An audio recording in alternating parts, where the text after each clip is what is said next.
So lesson 8, we're going to talk about identity and account management controls. What things are we putting in place in order to uh, administer the type of usernames, identities that we give in our objects, and then how do we actually manage the accounts once they're set up and running.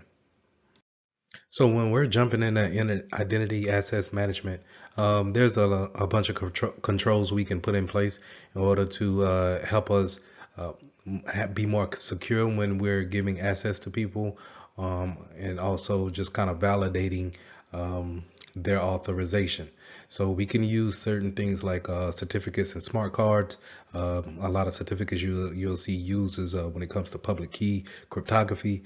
We can also use tokens, and tokens will give us this type of validation that this person is who we say they are, because we may have given them a username and password, but we also gave them a token to we assigned them a token to actually validate the username and password. So we can use those things. We can also use identity providers such as Federated Identity Management, where if I log into one web page, then automatically another web page may accept me because of our by me knowing a mutual party. So a lot of times what you want to think about is when you can go to a certain website and they say, hey, if you have a Google account, then log in with your Google account. You won't have to set one up. We'll automatically trust the fact that you have a Google account in order to create this account with us. And from here on out,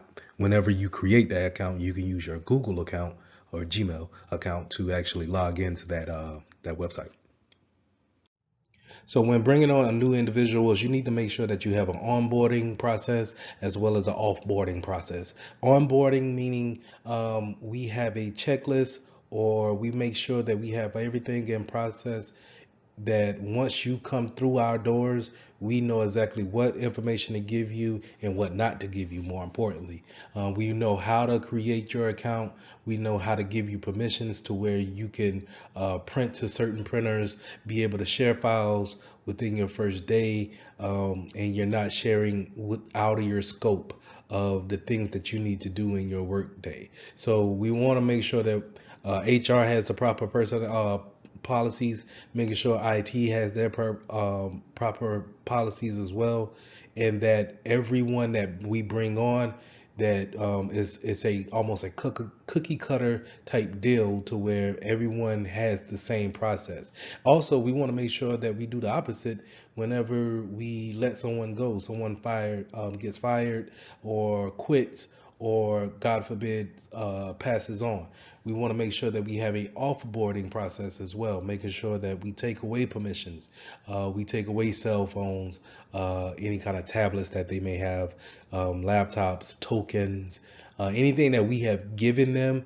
We need to make sure we get that stuff back. And we also want to make sure that there's a policy for that, as well as a checklist for that, making sure that, hey, once John is terminated from this job, the proper personnel is aware, not only just the security to make sure that they are escorted off the premises, but to make sure that the proper personnel is in IT knows that this person is gone, so we can disable his account or her account.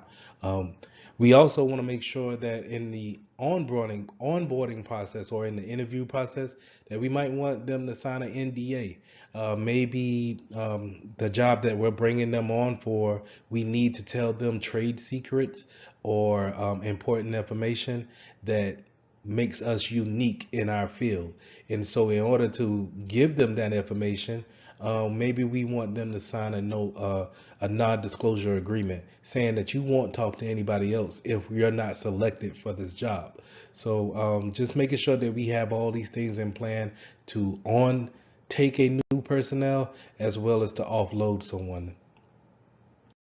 So now that we got our personnel into the office, we need to make sure that we have policies in place for them to follow on a day-to-day basis. We may need to make sure that we have separation of duties in place, making sure that they're not just have to do everything, that we have managers in place in order for them to do certain tasks that should be taken away from them. So to give a good example on that is that if a bank teller has the permissions to print a check, then they should not have the permissions to cash the same check. They should have to go to their manager or floor manager or whoever in order to cash that check. That should be a separation of the duty. Now, we have least privilege, and we want to make sure that we give them only the enough permissions for them to do their job on a day-to-day task. We don't want to load them with permissions in order to see every file that's here on the directory. We want to make sure that we only give them enough permissions in order to see what they need to see. And this is needed because if they're compromised with their account and a hacker gets into their account, then we don't have to worry about them seeing more than what they're actually able to see. They can see only what Bob can see in the mailroom, and he doesn't have access to the marketing department. So make sure that we have least privilege entailed on our accounts.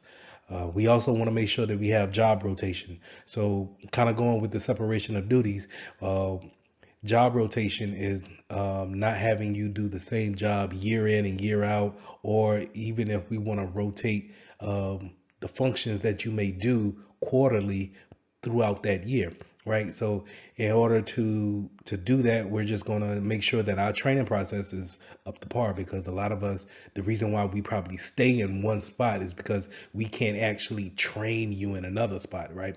But if we can rotate you out, then we can have you doing something totally different every quarter.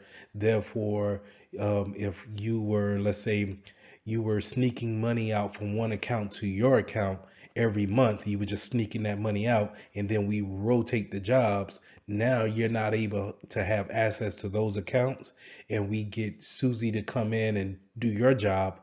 Then we can see, oh, okay, wait, we had logs of this money going to Bob's account every month, but now all of a sudden it stopped. So that's why we kind of want to have that job rotation to kind of weed out those processes that we don't have an awareness of.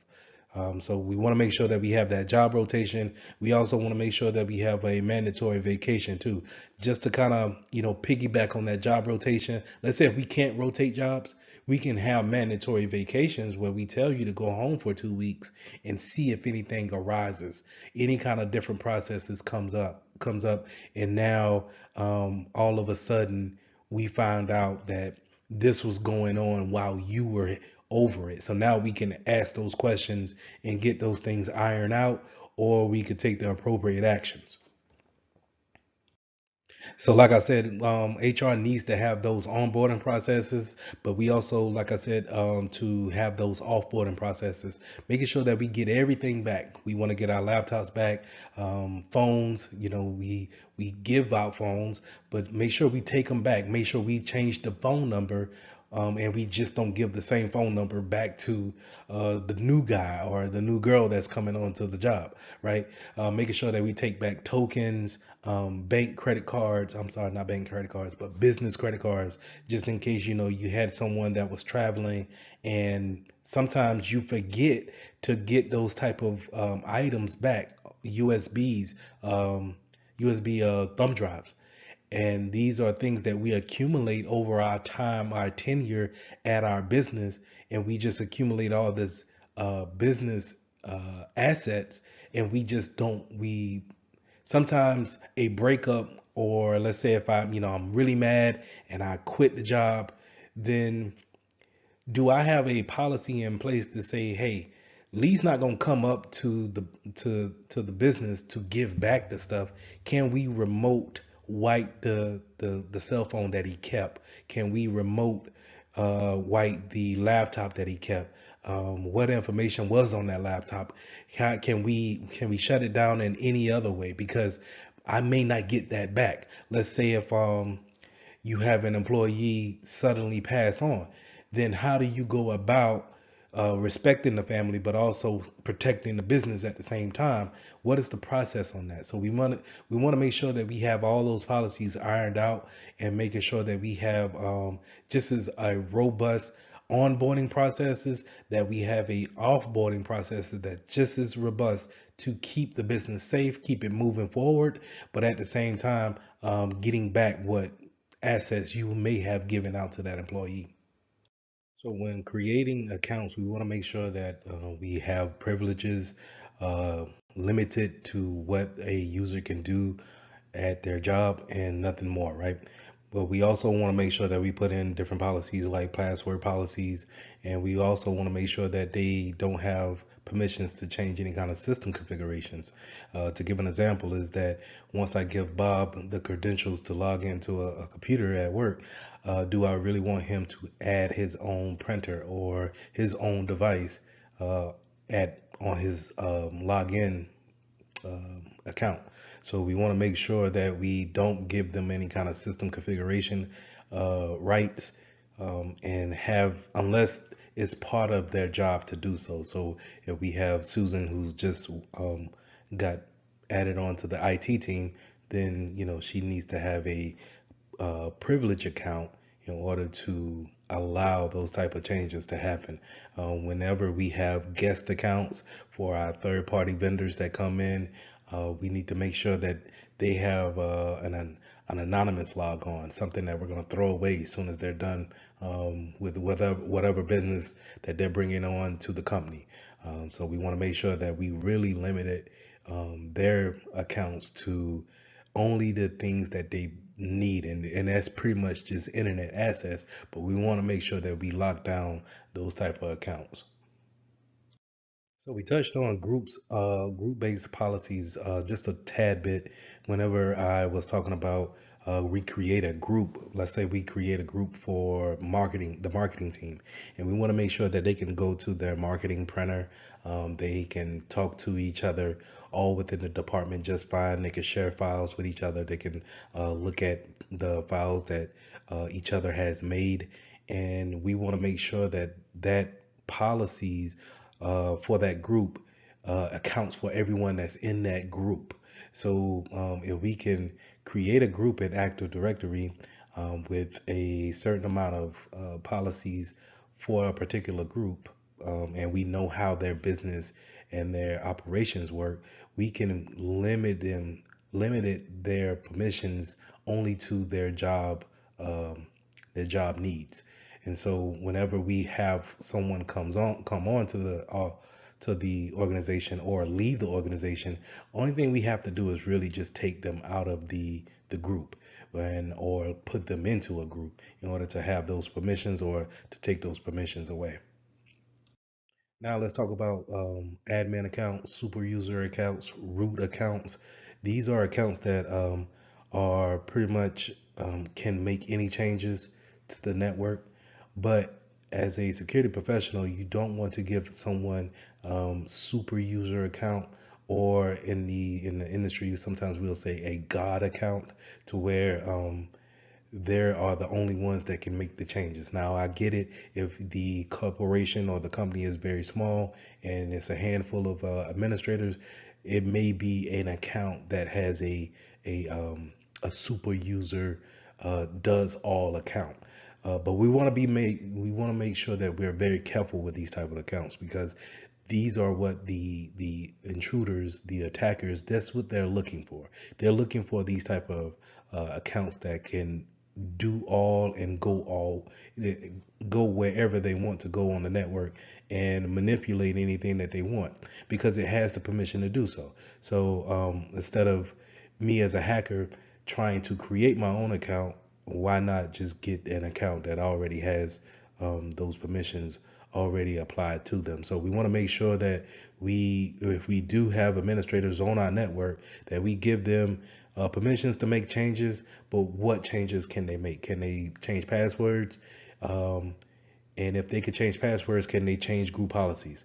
And if they can change group policies, maybe they can't allow websites or disable antivirus software. So we want to make sure that we give them permission, but not all the permissions. And we want to make sure that we understand how the business works, how accounts work, and that way we can delegate the permissions accordingly.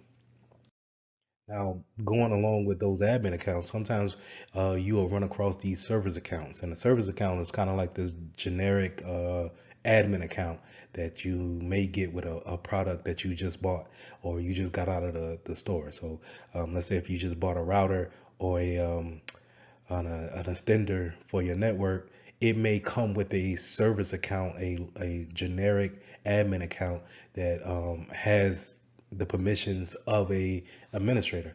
The thing to be aware about those type of accounts is that a lot of us do not understand where they're at. So the router in your house may have a service account actually stamped onto that physical router. So, whenever you can, just pause this video and go and look at your router and see if there's a service account linked to it. It may have a username of admin and the password of an admin.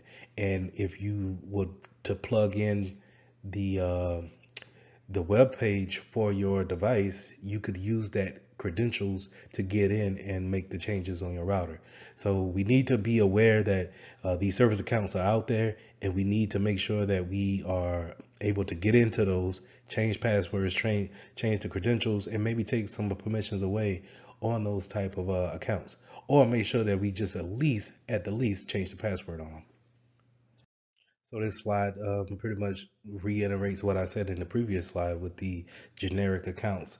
And they're kind of like generic admin accounts, but we also have shared accounts that, let's say in certain examples, would be kind of like if we're working in a bank and we need to print checks. Maybe we have a standalone machine that's off in the corner somewhere, and we're just using that as tellers to print checks. Well, instead of giving people permission for that, since it's a standalone machine, we may have a one login machine, login credentials for that machine. And then now it's shared among the 10 or 11, 12 people that's in that particular branch for that bank. And so we need to make sure that those credentials that's on those standalone machines that are shared accounts, we want to make sure that our users are very aware about the security of those accounts, and then making sure that we go in as administrators on that account. And then, like I said, kind of trimming it down, trimming the permissions down to where it can only do but so much damage. Now, when you're building out your accounts, you can get real granular on how much information you want to put in there. But from a security standpoint, how much information do you really want to put into your attributes when it comes to building your accounts? So we want to make sure that we have a naming scheme, some type of account name, username. Is it going to be first and last name? Is it going to be first initial, last name? Is it going to be something totally different, where it's just like a randomized letter and number scheme that can be assigned to your users? Just keep these things in mind. It's good to have is user friendly whenever your username is first and last or first initial last name, but when it comes to, let's say, reconnaissance on the hacker side, if I'm doing any kind of reconnaissance on, let's say, LinkedIn, then if I have a name in place and a company to link it to, then I can easily figure out the first part, which is your username. And then now the hard part would be the password. But if I had a random jumble of letters and numbers, then now you're making it much harder for the hacker to figure out usernames at least. Now, yes, it is kind of harder on your clients to remember something new, but you do run the risk of some clients or some users writing down their username and password. But I would rather go with having that than you're never going to change your name. You're never going to the likelihood of you changing your name is low. So I would rather go that route versus of having something random for your username versus usernames being your name or initials. So we talked about the account password policies a little bit, and this is we want to make sure that we have a strong policy in place, and we have a rotating policy. And what I mean by rotating policy is meaning that our users change their passwords on a 3-month basis. From what I've seen is pretty much standard. We want to make sure that we have a length character of somewhere from between 8 to 14 characters. We want to make sure that it is complex, where we are using a combination of alphabets, numbers, special characters, things of that nature. Remember, whenever we make the character or the password longer, that is harder to brute force. So that's why if you ever wonder why uh, it needs to have all of these contexts into a password, it's because the brute forcing technique takes a lot longer to actually put in, and different characters and different type of symbols when it comes to our passwords. So again, we also want to make sure that we change it every 3 months, or the more you change it, the better. But we also want to make sure that we don't have a reuse on our passwords. I've seen some places where they allow 10 password changes, and then they allow you to reuse after the 10th password change. But some places I've also been where you get no reuses, and really it shouldn't be um, any excuse for reuses. You should be able to take small phrases and encrypt it not encrypted, that's the wrong word, but cipher different letters and symbols into a small phrase in order to create your new password. I'll show you a video on how I come up with passwords and how you should teach your users how to do the same thing. Also, lastly, we can have password hints or some type of forget password link for our users that's having trouble with their passwords, and we can have security questions set up in order for them to go the next step in order to reset their passwords. So, like I said earlier, I wanted to show you how I make my passwords and how I go about whenever I'm forced to change my passwords, or not really don't want to say forced, but it's good practice to change your passwords. I take a short statement like this: I love cookies, and then I'm going to go about putting my uppercase and lowercase in there, as well as just throwing some numbers in there along with my favorite dollar sign. So I replace my circles, I replace my O's with zeros, as well as threes are probably going to represent the E's. If I have any A's in there, that's going to be represented by 4.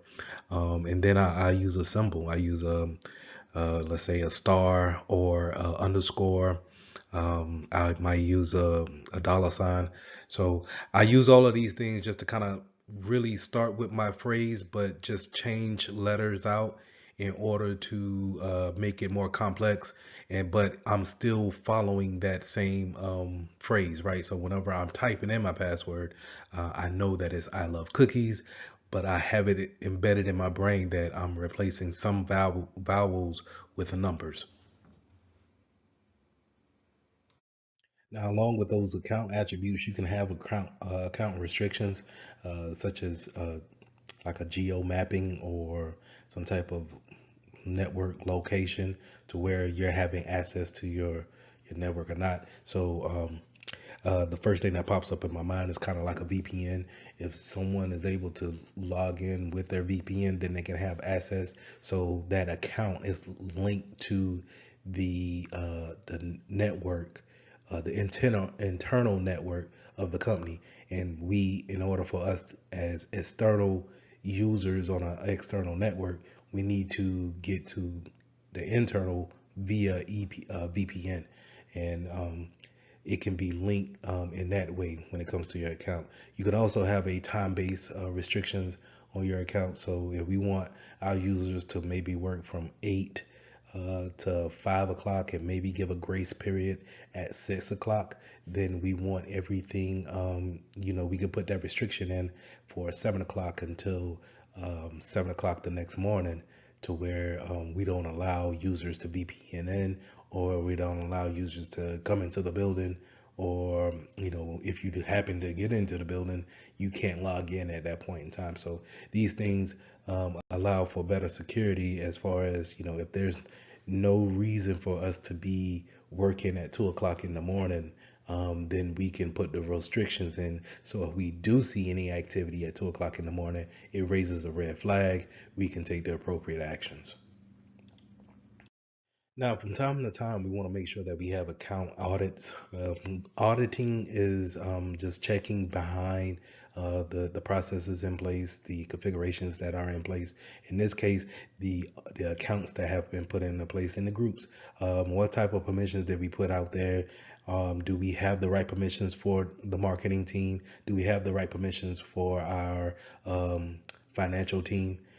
Do we need to take things away? What have we learned?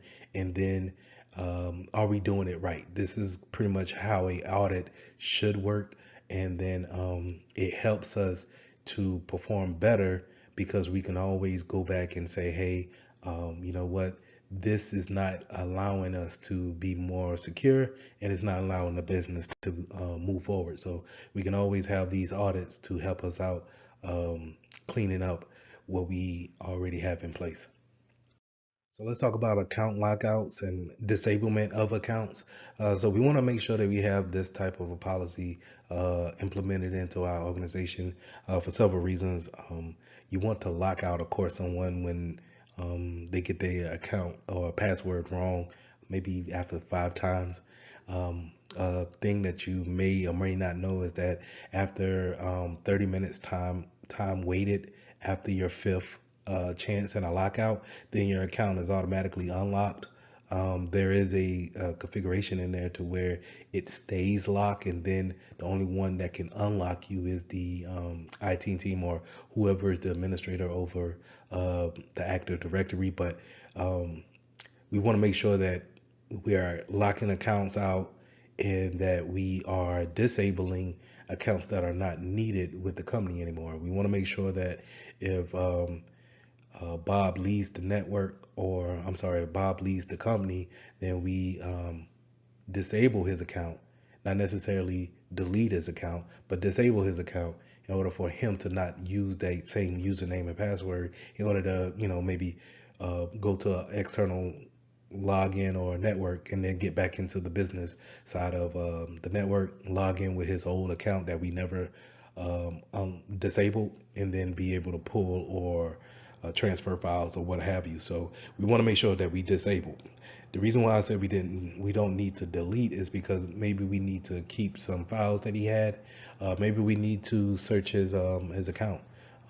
Maybe it's a necessary duty that we go through his account and make sure that he didn't do anything malicious. So we want to make sure that that account is disabled, but not necessarily deleted. So in further classes, we'll go over how long we should keep certain documentations. So this is another attribute to what you want to do when it comes to disabling an account. So when bringing on individuals, making users onto our network, we can either have them grouped into certain groups, and then they have permissions and rights that way, or we can have based off the resources that they're going to be working with, or the ownership is going to determine what type of rights that they have. So when it comes to ownership, resource ownership, then we're going to talk about discretionary access control. That's hey, you work for me, so I'm going to say that you need to have access to these documents, and that's discretionary. On my discretionary, I'm going to give you access or request access. And then you have role based. Role based is more likely what you're going to see into the real world. You're going to be able to be lumped into a group. If you're working in the marketing department, then you will be lumped into the marketing group and get the policies and the permissions that the marketing group will receive. And the same thing goes for finance, HR, different departments that you may have in a 9 to 5 type of organization.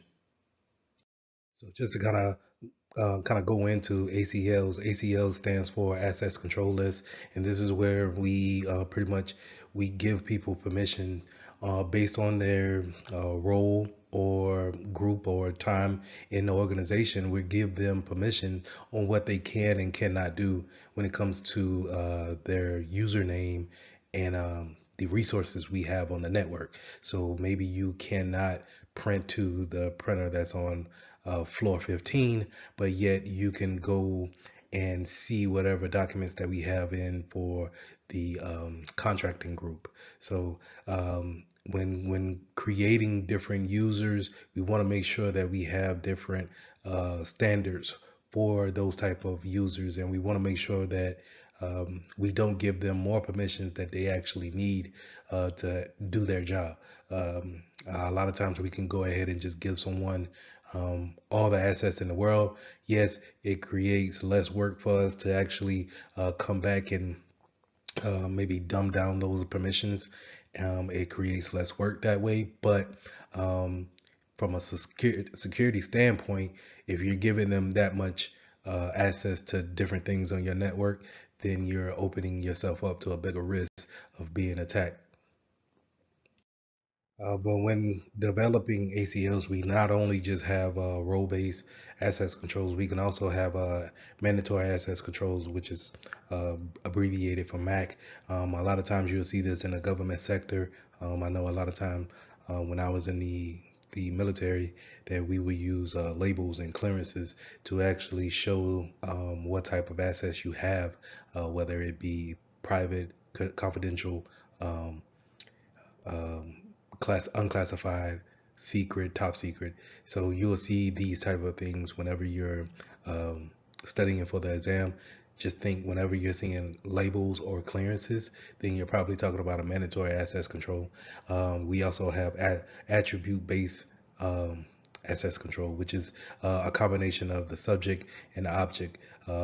Where you're the actual subject and then the object you're trying to get to will be the printer on the 15th floor. So you can have those type of attributes determine what type of assets you have throughout the company. You can also have rule-based access controls, and this is where it's not determined by the users or the managers that's in the organization. It's determined by the system, and it's more of a stricter access, but a very secure access as well. So, and sometimes when authenticating to a certain site, you may have certain sites that trust each other on a federation level, and they say, "Hey, if you log into one, then we automatically trust you to coming in and accessing this account on our side." So a lot of times you'll see kind of like these inner workings together, and that's where you get OAuth and OpenID kind of connecting these accounts together on different sites. You see it when it comes to different websites as well as from a website down to a mobile app. So going back to our onboarding process, whenever we're bringing on new individuals to our network, we want to make sure that we put out different policies that they know the terms on which we allow certain behavior. A lot of times, everyone who's been hired on have probably signed an acceptable use policy, AUP, and that's pretty much laying out the guidelines of what you're allowed to do and what will not be tolerated at this organization. So we want to make sure that that policy strictly outlines everything that we are willing to allow on our network. You also want to make sure that in some cases you want to make sure that you have a rules of behavior when it comes to social media. Are you allowed to take pictures within the organization and then post them on social media? It's not necessarily how much you can post in your actual saying in a statement, but then if you're letting out secret information or confidential information in a post, then we need to have policies against that too. So just make sure that we outline these type of things are what kind of behavior we are willing to accept of our users. We also want to make sure that this is where we outline if they're going to bring in their own phone to use within the organization, or we're going to give them a phone. Um, you know, once they if they're going to bring into the organization their own phone and then put corporate emails on their phone, then technically that information is outside of the care of the organization. So how would they need to monitor that? How would we need to have our users take care of that information that's on their personal phone? So all those things need to be outlined on a policy, and make sure that our users sign those policies upon entry.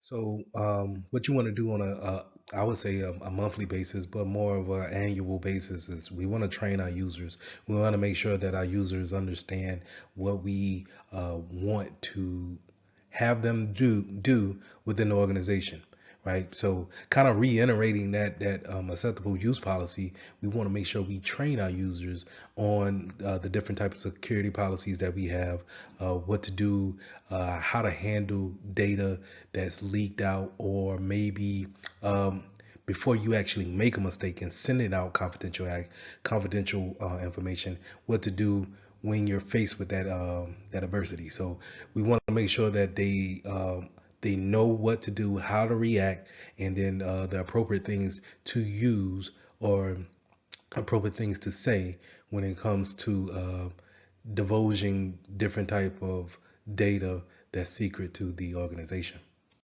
Now, like I said, this training normally happens yearly, and we often have to sign off on it, saying to a governing body that we have taken the training. But a lot of times you can have those training broken up into different types of methods, right? So not only can we have them go into a certain website and do different scenarios and simulations with a computer-based training, but we also can have phishing campaigns that go out throughout the year, quarterly, or maybe twice a year, if you really want to just kind of test the waters when people are getting into their workflow, making sure that they're going in and doing the things that they need to do on a daily basis. We might want to just throw a phishing campaign out on a quarterly basis, and making sure that they understand what a phishing email looks like, because sometimes when you get into that flow of just working, looking at emails become redundant. So you want to make sure you test your users to see if they're on their toes, and see exactly how a good phishing email looks and how to react to it. So the key points to remember when it comes to identity access management is that this is a baseline of when users come onto our network. What do we give them permissions to do? What do we give them permissions to see? And how do we manage that as they go through their tenure here at the business? So just knowing that if you have a good grasp on your users, and when it comes to their accounts and how it's made, and then the properly disposing of them, put you in a great position to not have to worry about their accounts being compromised and then being taken advantage of by an unworthy individual. So lesson 9, let's talk about securing network designs. How are we gonna put things in place in order to make our network more secure, and keeping them out of sight of the bad guys. So the one thing that you're going to learn as a security professional is that we always have some type of best practice, and networks is no different. We actually want to follow what works in our industry, and seeing what others have done to make their network more secure is something that we could probably use in our environment, right, in whatever sector that we're in. But a lot of times we want to make sure that when we start designing our network, that we actually set things up in a secure manner. We have security in mind. So we want to make sure that we not only think about what type of encryption that we want to use on our networks, but we also want to know about the single points of failure. Is it easy for one router or asset point to go down, and then now no one can get on that network? Is it easy to break into the passwords, actually get access like that? Is it is it accessible from outside the building? Can people from the parking lot actually get access to your network and then snoop around and make lateral movement? So all these things you want to make sure in the designing phase and throughout the changes that you make, right? So just because the network is set up and running, we also need to make sure is it as is it efficient enough to be secure enough, right? So do we need to make changes throughout its life cycle? And you want to make sure that we design the network in a secure manner, always having security in the forefront of the mind when designing our network. And so when you're designing stuff of your network for whatever, whether it be the house or your home office or whether it's a small business or enterprise, you want to know how data flows in and out of your network. So you want to know if we're in a small business and we're trying to set up a network for a dentist office, we want to make sure what devices do they have on the network, and then what are we doing to send out different data? Are we just checking email? Are we downloading files from a cloud provider? What are we doing on a daily day basis? And that's knowing your workflow, knowing your business architecture, where we know exactly what the business is doing to make money. And then now, how do we formulate a plan around the network in order to make making money more secure, right? So that's how we want to look at things, and we want to just know every detail about how business is conducted in this whatever venture we're in, and then we want to make those things secure. So if you're not familiar with the OSI model, I want you guys to take it upon yourself to actually Google the OSI model and look at the different layers about how data is transferred from one device to the next. But this picture right here is pretty much showing how data comes into your network. So at the physical layer, that where the telephone cable that may goes into your, not the telephone cable, but the RJ45 that goes into your laptop, that Ethernet cable that goes in, and then it actually communicates with the NIC card that's in there to the network closet that you may be connected to, or the Wi-Fi signal, and you're connected to that access point.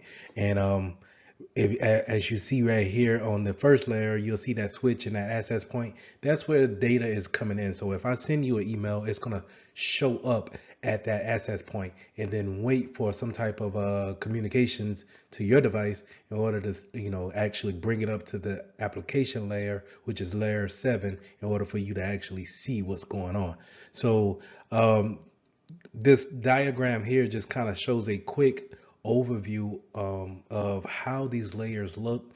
Now, mind you, it's 7 in all, but you just see your main ones here when it comes to networking and how data comes into the network, and this is how it flows out. So it starts at that application layer, and then it goes down. It breaks down into layer 6, 5, 4, 3, 2, 1. Once it gets back to layer 1, and it turns into bits, ones and zeros, and that's how it goes across the network to its destination. Its destination being a router in Atlanta, or just someone that's on the fifth floor while you're on the third. So that's how data is actually transported from station to station. And we also want to look at this kind of this diagram by showing where we want our firewalls to be put at. Sometimes we may want to put our proxy servers in different spots in order to take our data, analyze our data, or maybe even redirect our data when it comes in, kind of like redirecting the traffic or making a detour if we needed to. So this is a good example of that. And like I said, if you're not familiar with the OSI model, please take your time, Google it real quick, and read up on it and watch some videos on it. Network segmentation is one of the best ways we can make our networks more complex, not putting everything on one network, being able to segment the network off into different VLANs and have different devices talk to or be on the same IP wavelength as other devices that they're actually doing the same thing. I think it shows a complexity that you've put thought and effort into your network, but it also it's a hindrance to a individual trying to hack onto your network and then trying to see what's actual valuable on your network. So if we want to separate our marketing department away from our financial department, it serves a lot of a more of a purpose than just lumping everybody in onto one network. Now, this slide talks about network topologies and zones. So when you're into the networking field, you're gonna probably be looking at everything from a high level, but also you're able to get into the weeds of your network. So whenever you're looking at a topology, you're probably looking at images on a PowerPoint or some type of diagram, and it looks similar to what you see here on the screen. And so in order to have it logically in your mind of how the building is set up network wise, this is where you get topologies at. And then now if we have everybody that's on the second floor who's within the financing department, then we could say that they're all on the same network, or in this case, let's say they're all on the VLAN 100, or and then everybody who's in legal is on VLAN 110. And so we can break them up in uh, a logical format that we can understand it a little bit easier. It's easier on the eyes instead of just looking at a bunch of IP addresses and then trying to understand the nomenclature about how our network is actually situated. So again, you'll see different groups broken up on a piece of paper wise, but it's not necessarily that like that when you get into the building. You have people who may be on a mobile, uh, be a mobile device to where they move from floor to floor. Maybe they don't even work in that building. But we have them on a particular VLAN in order to receive updates or to receive any type of permissions that we want them to have or maybe take away. So just keep that in mind when it comes to topologies. Topologies is going to be that diagram, kind of looking at all the images, and then the zones will be those groupings that we want to put similar devices together, people who work together in certain departments. We want to put those into those zones. So DMZs is a place where we can put some of our servers that are web facing out into this kind of like an isolated area. So it blocks off the traffic that comes from the outside where our users are actually interacting with the server, and then it's a backdoor into our network, right? But it stands in the middle of the outside world versus coming into our internal network. And a DMZ sits there and takes all the, let's say, orders for t-shirts, and then it pushes the information or the data from that DMZ into our internal servers where we can take the data and fulfill the order of that t-shirt. So DMZs is a good way of just kind of isolating something that we need for it to be out to our customers or our users, something that they can touch and actually put information in, but we don't want them to actually come into our internal network and then place those same orders or put in different information, different data on our internal networks, because you don't know who they are, right? So we can use DMZs for this action. Now we also have something called based in host, and it's kind of the same thing. Or you'll hear some people may use honeypots, something that's out there sitting away from the internal network, but it's accessible for outside networks, or if in the case of a honeypot, then it's out there for a hacker to actually see and then actually try to manipulate. And then what we're doing as security professionals, we're logging that information down and learning from whatever tactics that they're using on that machine. So hopefully we all are familiar with IPv4. That's where you'll do your command prompt. You'll bring out your command prompt. You'll type in ipconfig, and then it'll come back with some information about what kind of IP you got from your router. And more than likely, it's gonna have a 4 octets, and those octets are separated by the periods or the dots in between those numbers, and that's an IPv version 4 type of address. The thing about that is that it's set to many, is only set to so many addresses in the world. So that's why we have different classes, and different businesses have different types of classes of IP addresses. So if you think about it, if we're set to so many IPv4 addresses, then eventually someone will have the same IP address, right? So if we set them up in classes, then we can use something we call NAT, network address translation, to when we send information outside of our network, then it uses NAT to change into a public IP address, and then uses NAT again to change back into a private once it reaches its destination.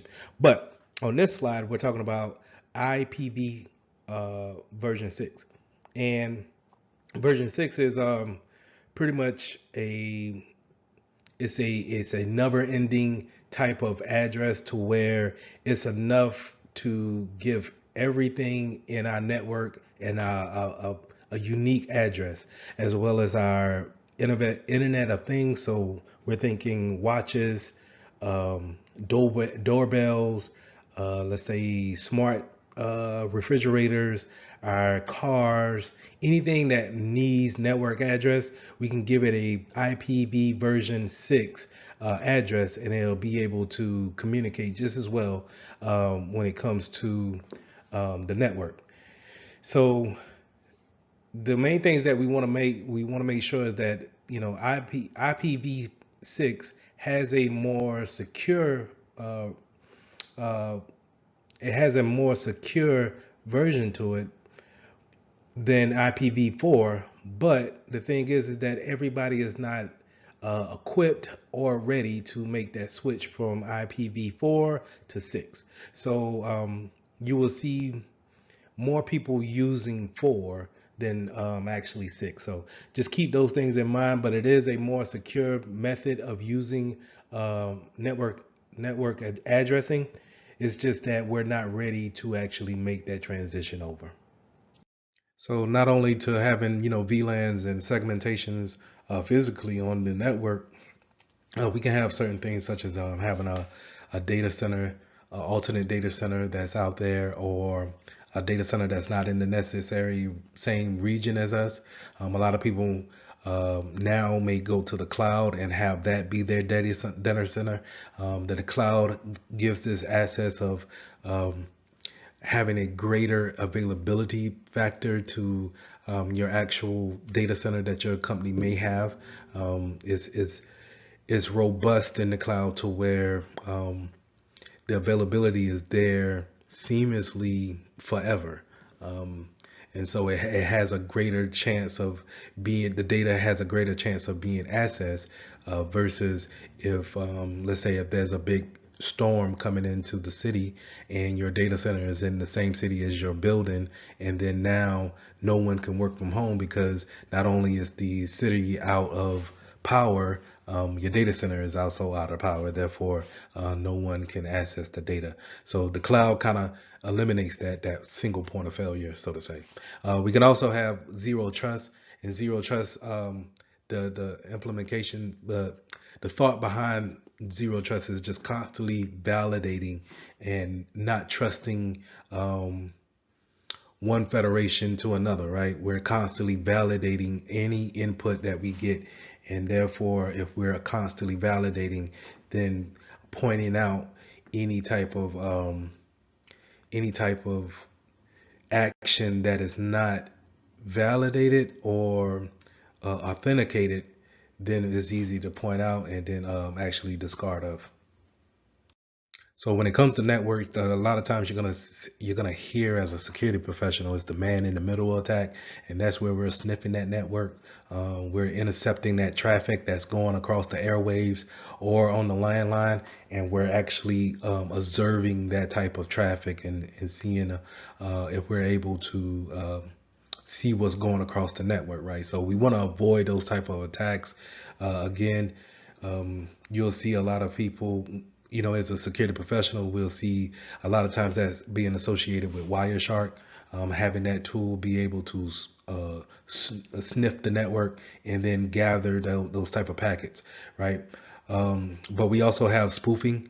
And a lot of times you'll see, especially on this test, we'll see where spoofing is associated with MAC addressing. So where even though MAC addresses are supposed to be unique to every device, MAC addresses could also be spoofed by certain software to make it seem as if you're supposed to be on the network. So a lot of old networks probably, if we have only a small amount, let's say 10 PCs that we want to have on the network, if we wanted to provide security, we'll just say, hey, for these 10 devices, we'll take the 10 MAC addresses and then make them we'll make sure that they're the only ones that can get an IP address on the network.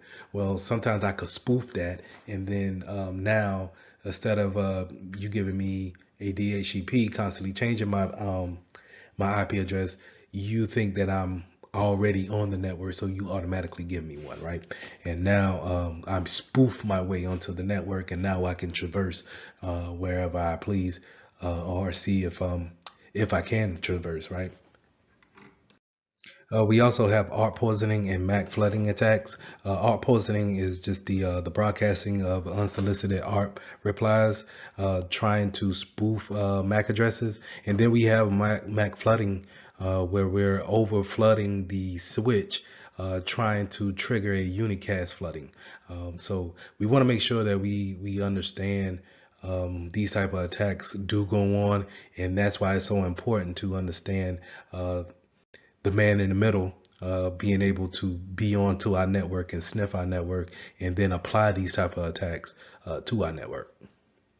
So we also want to provide a prevention on looping within the network. So we want to apply the spanning tree protocol, where we don't want to cause what we call a denial of service on ourselves by having a broadcast or a flooding unicast given out on the network, constantly sending packets back and forth, and the units don't know what to actually do with it because it's coming in so fast. So it causes a denial of service within the network. So we want to make sure that we set it up with the spanning tree protocol in order to provide a better so just in case we plug in different Ethernet, or we plug in a Ethernet into a wrong port, that we don't cause a network outage, right?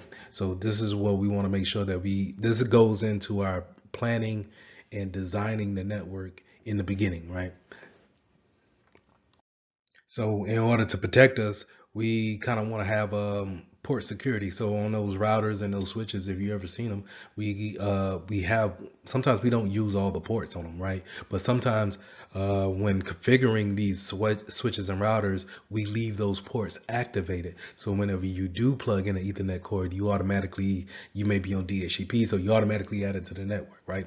So, and we want to go into the configurations, the settings of those devices, shut those type of ports down, disable them, and then carry on. And if someone needs to actually use them, then we put in the proper change for it and actually enable those ports in order for use.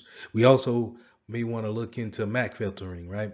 So any MAC address that we're not familiar with doesn't get an IP, doesn't get onto the network, and that way we can cut down on the MAC spoofing that's could be going on our network, right? So we want to make sure that we put these type of things in play. Just goes back into our planning, our setting up our architecture on how we actually want to configure our devices once we get them open and out the box. So network access control is when we want to put some type of endpoint on devices, like a laptop. And so whenever we have people come into our network, not everybody can just get onto our network and then start browsing or doing snooping around, different types of folders that may be on our network. So we want to put this type of, let's say, a agent on our desktop or our laptops, and just to kind of have like that a common piece to know that, hey, this device is a known asset. It's allowed onto our network. This is a good way to create another defense in depth product. So having that endpoint type of control will be able to easily point out people who are not allowed onto our network, right? So if we only want to, let's say if we're a small business and we only have 15 devices that's into our network, but then all of a sudden we see 20 devices. Now we got to say, okay, these four, or I'm sorry, these five new devices, we can go ahead and kick off the network. And if it's legitimate traffic or a legitimate device, we can then make an exception for them and then bring them on, or more importantly, put our endpoint agent on that PC or device in order to keep track of it, and then make any type of changes or updates to it accordingly. So the main thing I want to talk about on this slide is the SSID, your service set identifier, and that's when if you're on a Windows machine, you'll look down at your Wi-Fi signal, the little symbol you have there, whenever you want to connect to a new network, and you want to make sure that if it doesn't need to be broadcast, if that SSID doesn't need to be broadcast as a network administrator, go ahead and just shut that off. There's no need to broadcast it out if everyone is automatically connected to it. And the reason why we want to go ahead and shut it off is because it's a good way for me to go and create another SSID that's similar to it. So if my SSID says bayonet 1, then I can, as a hacker, I can go in and say, okay, everybody's connected to bayonet 1. Why don't I just create a bayonet 2 with a rogue access point and see who I can get to connect to mine? Because employees are not necessarily tech savvy to understand why, as administrators, we do what we do. So whenever someone comes in from a long day of work and they're just trying to connect to the network, and they don't really know if there shouldn't be a bayonet 2 SSID. They just want to get to the internet. Yeah, so we just want to make sure that we can disable that if possible. And then if we need to broadcast it out, make sure that our employees know which ones to contact and which ones is a legitimate one. So if they see any type of rogue access point, then they can go ahead and report that to the proper authorities. So just to kind of add more on to the wireless access point, when we're setting up our wireless access points, whether we're in a business environment or we're back at the house, or some type of we're setting up a wireless device at our friend's house or maybe at the church, we want to make sure that we're using Wi-Fi protected access 2, WPA2. Now if you have a more high speed upgrade of a router and you see WPA3, I would use it, but sparingly, because you want to make sure that people are able to connect to it and then actually have some service. So more than likely, you want to make sure that you're using WPA2, and we definitely want to stay away from WPA, just the version 1 issue of it. So we want to make sure we stay away from version 1, but yet we use WPA2. And a lot of times on these routers, if you try to use WPA, just the version 1, it'll give you some type of warning saying, hey, you can use it, but at your own leisure. This is unsafe. Okay, so again, just to kind of beat this point is that Wi-Fi protected access 2 is what we want to go with in our environment. So Wi-Fi protected setup, I've seen this on several home devices, routers, or let's say extenders that you can buy. And I also seen this button. It's a button that you can press on your, let's say, a printer. And instead of going through the actual configurations of finding the website or finding the web page that's associated with that printer and then manually adding it to your router, you can hit a button on your router that says WPS, as well as the button on the printer, and it will do a wireless connection and set up the configurations that way. It's a very convenient access, just to kind of set up new devices into your network if you don't want to go through the hassle of trying to set it up and then going on and finding the web page for it and then doing the configurations manually. You can use this feature to actually connect devices securely to your network. But you want to make sure that your access point firmware is up to date, and we want to make sure that I would suggest that you go in after and still look at the configuration settings and making sure that you have a baseline of what you want on your network. But just the know for the exam is that it's a convenient way of connecting devices via a button on both devices. But say if you're in an environment where you need people to connect to your Wi-Fi, but you don't necessarily need to track them. So you don't want to put that agent on there, that endpoint agent, in order to keep them safe and protected from anything else, or keep yourself, protected from anything that you don't want them to do to your network. You may want them to go through a open authentication or a captive portal. And this is what you see a lot of times when you go to a motel or some type of a coffee shop, and it has a public Wi-Fi. But whenever we connect, is that it brings you to a splash page, a setup page of saying, "Hey, you're connected," but in order for you to carry on with, sending data back and forth or web surfing, we want you to, one, comply with our policy, and then two, we're going to use this type of encryption while you're actually using our internet. So this might be, like I said, is good for places where you're seeing open Wi-Fi connection and people are coming in and out all the time in order to use the Wi-Fi, and then that's it. You may never see that device ever again. So this is how you can keep yourself protected, but yet at the same time provide that service. Now, remember what I said about having someone putting another access point, or when I say access point, think about another router onto your network.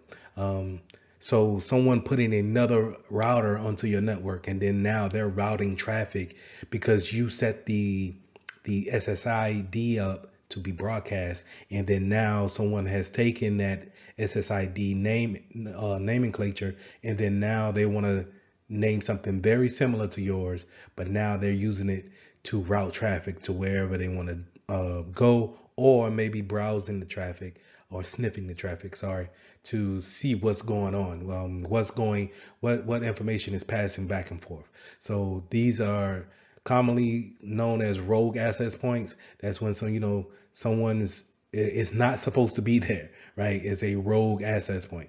And then you have an evil twin, and that's where, like I said, it's masquerading as a legitimate access point. So we want to make sure that we keep those things, we keep an eye out for them, especially if we're on a networking team, and just making sure that our employees understand what network they should connect to. And if all possible, maybe we want to disable the SSID and make sure that they only have one place for them to actually connect. And the reason why I stress the fact of having a rogue access point on your network, or having an evil twin, is because not only can they sniff the network, but they can do things like this, where they can do a disassociation attack, where they can look at the traffic going forward, back and forth, and then take over that session that you may have open with your bank. And now they can pose as you just by disassociating your session with that bank, and now they are controlling that session and then routing money wherever they need it to go. So we want to make sure that we want to stop things like this when it comes to disassociation and replay attacks. But in order to do those things, we need to make sure that we have a good understanding of how can a hacker get into our business and then legitimately reroute the data from one spot to the next. Now, another attack you need to be aware of is jamming attacks, and this is where we have a very loud radio signal to actually cause a loud interference with our legitimate network signal. So when you think of jamming, I want you guys to think of static within the radio airwaves. So think of if you're old school like me, we grew up on radios and we had antennas with those radios. So if your antenna was not in the perfect setting, then you would get a lot of static in the radio station. So it wouldn't come in as clear as you would want it to be. So you could think of that static being a jamming type of an attack, to where I can hear it, I just can't hear it as clear as I would like it. And in this case of jamming, then it causes a DDoS attack, a denial of service attack, where it's degraded so much to where it's unusable. So we can look for these type of things using a spectrum analyzer, and then hopefully, stopping those type of attacks. But we want to make sure that no one's actually performing these type of attacks against us when it comes to denying our services to our customers. So like I said, denying those services to our customers is basically a DOS attack, and that's without the D in front of it. So that's the extra D, I'm sorry. So you're talking DOS, denial of service attack. That's where I'm, as a client or as a customer, I'm coming to you for a service and you're not able to give it to me. To give an example is that I'm going to Amazon to buy a headband and Amazon is not up, which is never, but if they're not up and then I can't get to the actual website, then it's a denial of my service. I cannot get to them. Amazon is on the hook for not providing that service, right? So a distributed denial of service is a more targeted angle at a server. So a DOS attack, a regular DOS attack, is just a wild, doesn't have a particular range of where it's going. It's wild and spread out, right? And where a distributed denial of service is that I'm going for the particular server or device that's giving out a particular service. So if I'm looking for, I want to stop payroll next Friday, I'm going to do a DDoS attack on the payroll server in particular.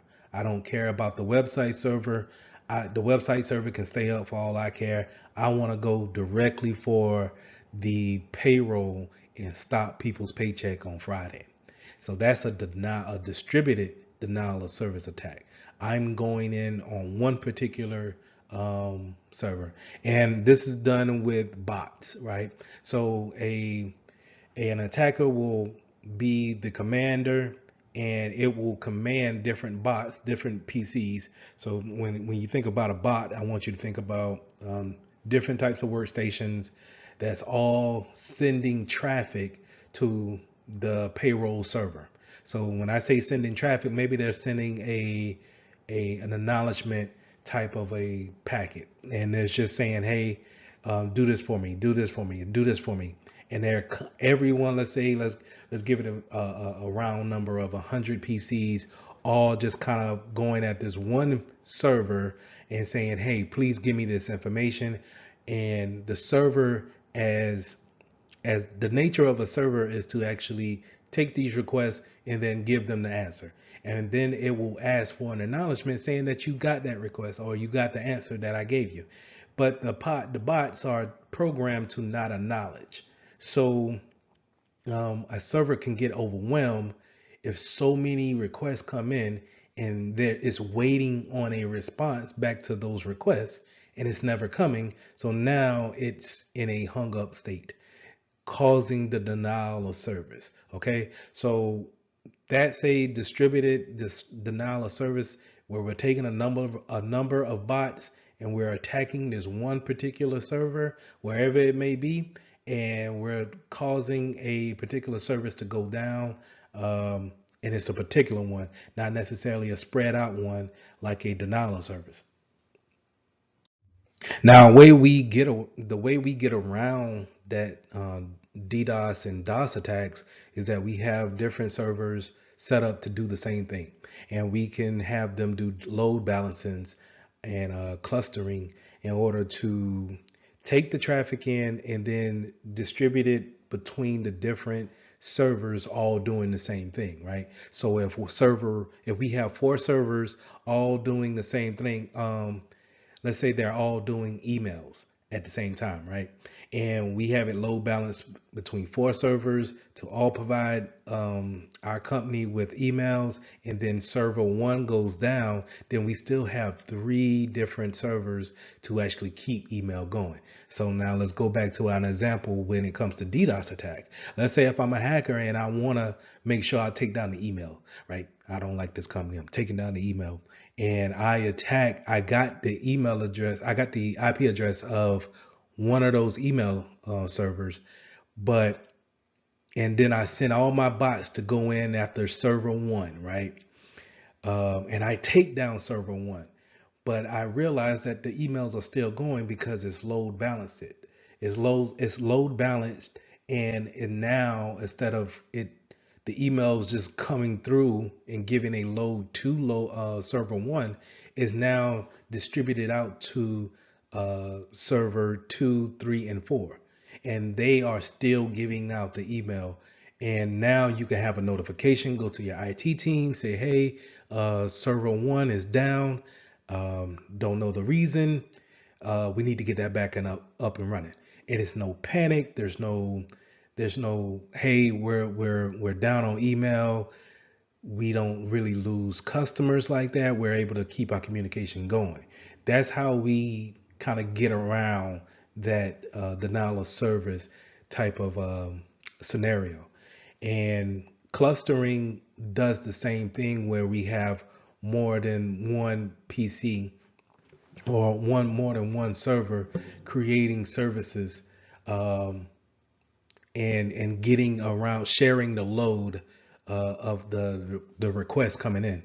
So this is a good way to get around distributed denial of services, and it should be implemented, but some businesses are not equipped to actually have different servers to actually create that type of load balancing scenario. So this is where the cloud could come into place, to where we could spin up different servers in the cloud in order to have that data go back and forth between those different servers.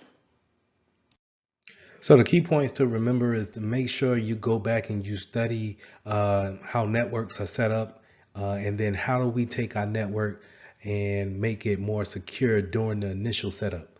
And then now, if we make it more secure during an initial setup, then we won't have to make too many changes when we're actually performing our services to whatever group we're providing services to.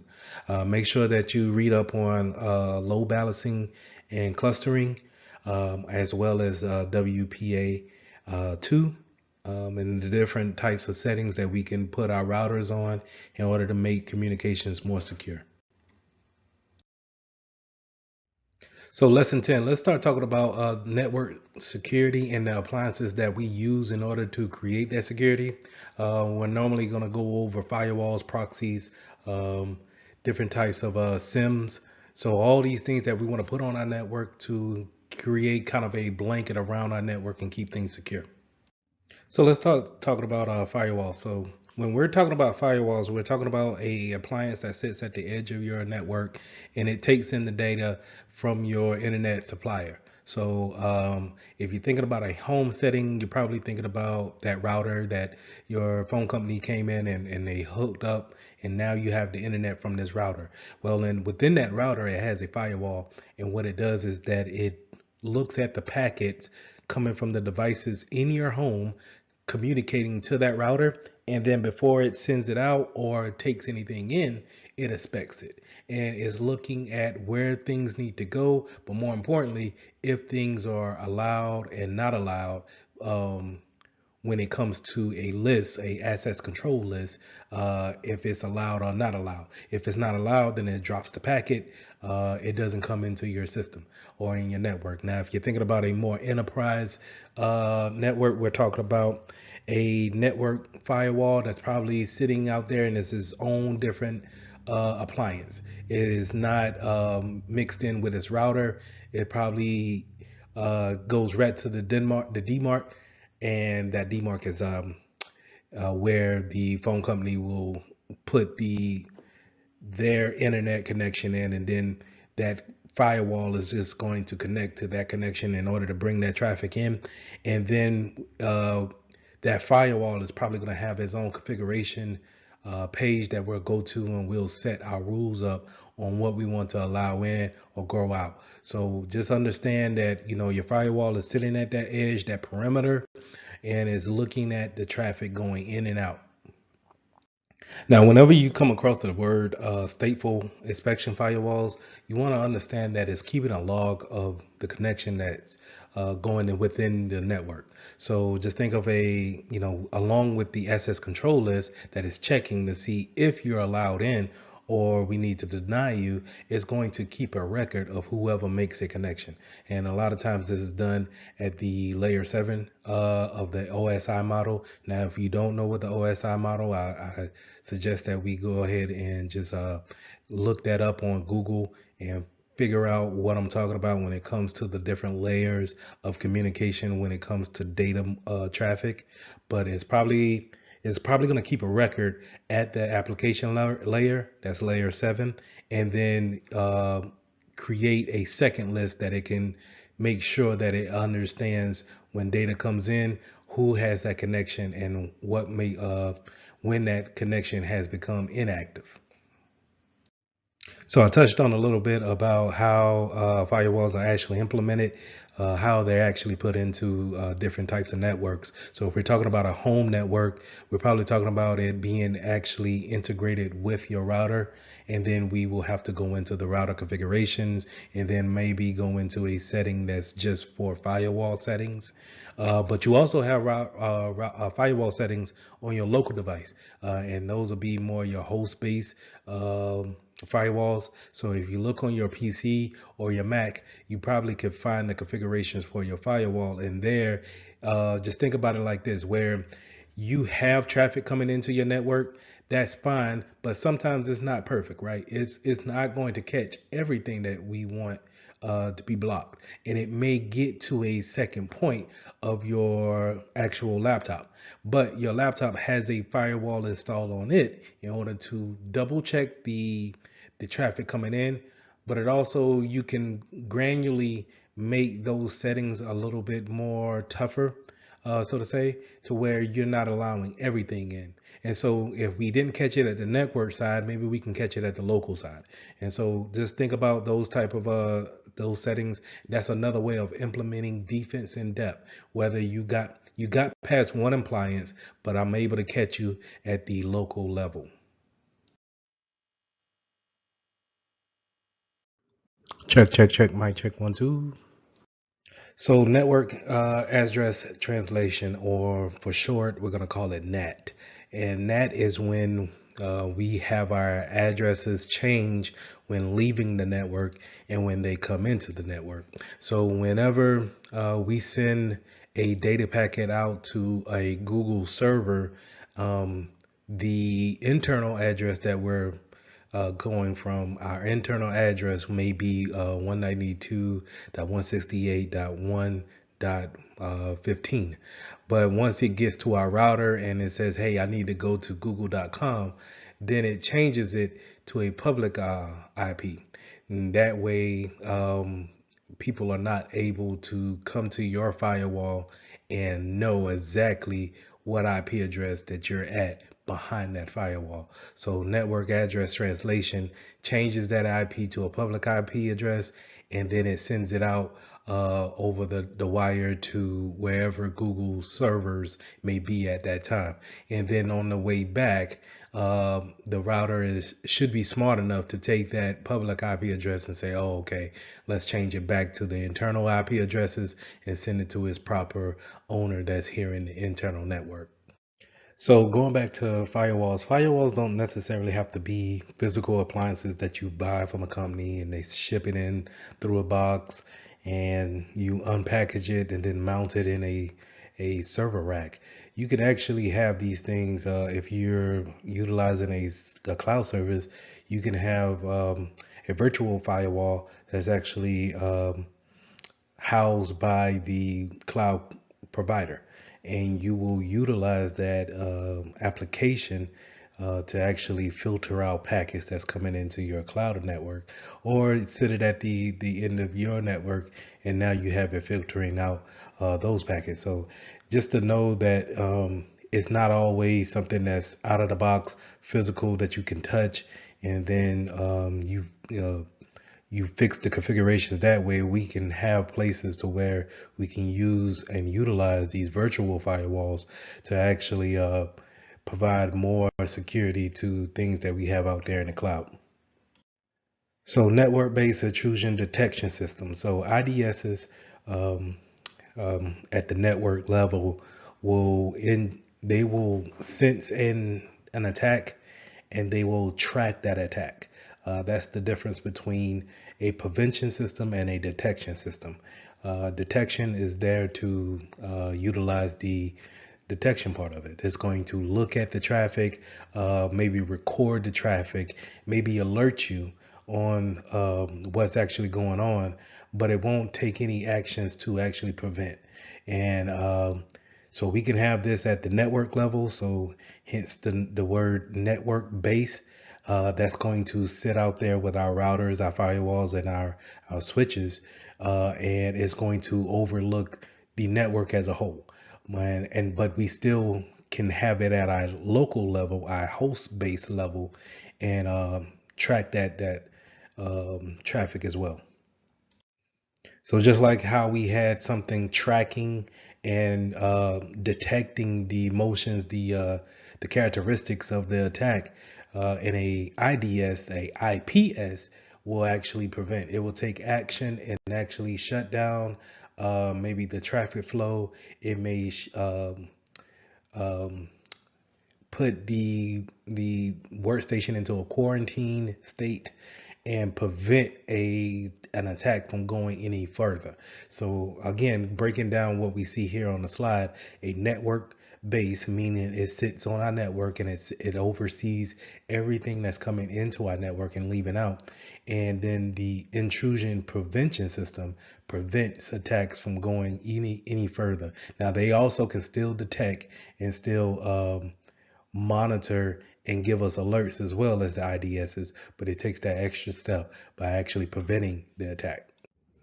So whenever we're talking about systems that have a signature-based detection feature, is more likely going to pull down some type of definitions and is going to look at those definitions and then compare the malware to them.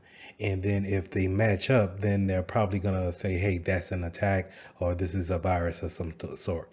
Normally you see signature bases, this feature in antivirus malware protection software. So every day your antivirus application will receive definitions of the latest virus that's out. And what it does is it keeps a database of it, and then whenever it sees something uh, that's new to your system, or it may, whenever you perform a scan, it's checking the signature based database against the files that you have on your computer. And then once if they see a match, then they will quarantine whatever file that is, ask you if you want to, delete it, or it will go ahead and take that action and actually go through with deleting that file. So a lot of systems just won't be signature based systems. Some of them actually go off the behavior based detection or some type of anomaly based detection. So to explain that, you have to know what normal is in your environment. So you can't be a company that's constantly changing what the normal is, or hey, we did do things this way, but now we're doing it this way. Because what these systems do is they sit on your network and actually see, record the actions that's going down, and then they determine a baseline, or you configure a baseline, and then anything that's outside of that baseline or that actual foundation that you set is considered a abnormal behavior, and is detected and then flagged as such, and maybe even prevented. So in order to have these systems in your network, you really need to have a good grasp on what is actually normal for us. And then these systems are great to have, because any deviations from that could be looked at as a abnormal condition. Now, other appliances that we need to be aware of is next gen firewalls, as well as content filters. And when we're talking about next gen firewalls, I want you guys to think about the way your application talks to the internet.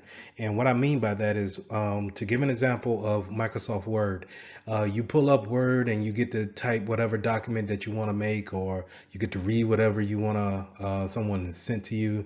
But Microsoft Word has so many functionalities that's going on behind the scenes, that it's making constant calls out to different servers at any given time to pull down different templates, different fonts, even just a overall update to the overall application. So when it's doing these calls, this behind the scene work, we would like to have a firewall looking at that type of traffic to see what's coming in and what's going out.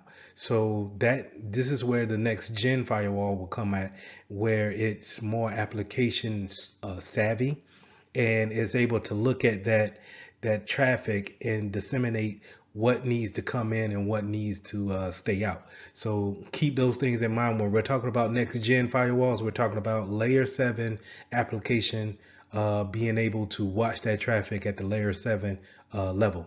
Now, content filters is where we're going to watch our web usage, and then what websites are we going to, what categories are we going to, and we're utilizing that work. This is a good way to put a hand over what our users are actually doing, and is it benefiting the business at the point in time. Are we using too much time on our social media platforms rather than using business related materials and websites? So we can have these URL filters in, or a content filter or web filter appliance on our network to actually watch the traffic, block any traffic that we don't want. And what I mean by traffic is blocking any type of website that we don't want our users to go to or even stumble upon, right? So, because a lot of times we could be on a legitimate site that has a bad link on it, and then that redirects traffic out to a bad site, right? So these content filters can go out there and they can watch for things like that, and then alert us if we have any heavy usage of streaming platforms, or if we don't allow Spotify to be ran on our network. We can see who's actually trying to get in contact with that server.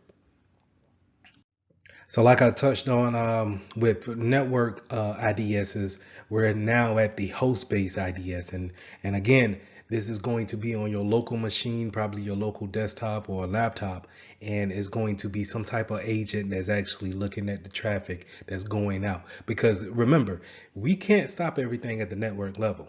There are going to be some things that get in, but our defense in depth minded platform, we can put things on our local devices to actually catch things that may have gotten past our network side of appliances. So remember, IDSs is detecting the traffic and giving you an alert, whereas IPSs are actually preventing.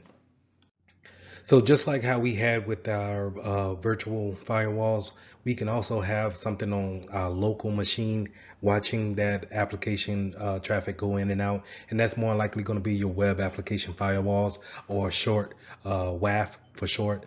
And it's doing exactly what we specified before when it came to the virtual firewalls. It's going to watch at that the traffic leaving out of your applications and going out there and talking back to whatever prospective servers they need to talk to. And so when I say that, I want you guys to think about applications such as Adobe Acrobat Reader, or any Microsoft product, that whole suite. We talk about Photoshop, anything where it's not just that application sitting on your machine. It's going to go out and update the features on it, the comfort features, or it's going to give you a new font every 6 months or what have you. And these things, when it goes out and it grabs those updates, remember, that's data going out and then coming back. Now, say if I intercepted that and I throw something else in there, and me being a hacker, I could throw something else in there, and now I got past your network firewall and your anti-malware systems by saying, hey, I'm legitimate traffic going into this application. But if I have my WAF set up, or if I have my virtual firewall set up to look at that type of traffic, then we could probably cut it off and prevent those things from happening. So with all these appliances, monitoring different types of network traffic, as well as things that are being downloaded, is a must. We want to see what type of traffic is coming in, not necessarily blocking everything, but we want to make sure that we look at what's coming through, what could be an issue later on. And monitoring those things are very vital to the network's health. And so having the proper logs set up and being able to have someone look over those logs, because logs are only good enough if we're actually looking at the logs to see what's going on our network, right? So having these services is a must, and it helps us prevent attacks from happening. So this is where our SIM will come into play, right? Our SIM stands for Security Information and Event Management. And this appliance is going to sit out there on a network level, right? Sit out there with the routers and the proxies and the firewalls, the physical firewalls, and it's going to look at all that traffic and record the events that's happening. So this is going to fall under that category of a intrusion detection system, and it's going to look at that traffic and record things, and then when it sees something that's out of the way, or sees something of the abnormal activity, then it will alert anyone who's on that email list or who it needs to alert. Right now, you can have some systems excuse me, you can have some systems actually take precedence over that and actually prevent attacks from happening, but more than likely your SIM is going to be there for reference and logging information. So once you have that log information down, and we're collecting all those logs on what's going down, and then we actually have the right time for each log, we need someone to actually build reports and be able to analyze that type of information. So we want to make sure that we look at this information and we understand it. That way we can build a baseline of what's normal for us, right? What's normal for the business. How can we, anything that's out of the ordinary, now we can determine what's out of the ordinary because we've looked at our logs so much to where we have a baseline of where we should be operating at. So the key points to review when it comes to lesson 10, we went over different types of firewalls, proxies, IDSs and IPSs. Remember the difference between those. But we also talked about the importance of the SIM, having those log information, and making sure that we can have the integrity of our logs by having the right time on them. So go over these things, understand what each appliance does when it comes to a network appliance.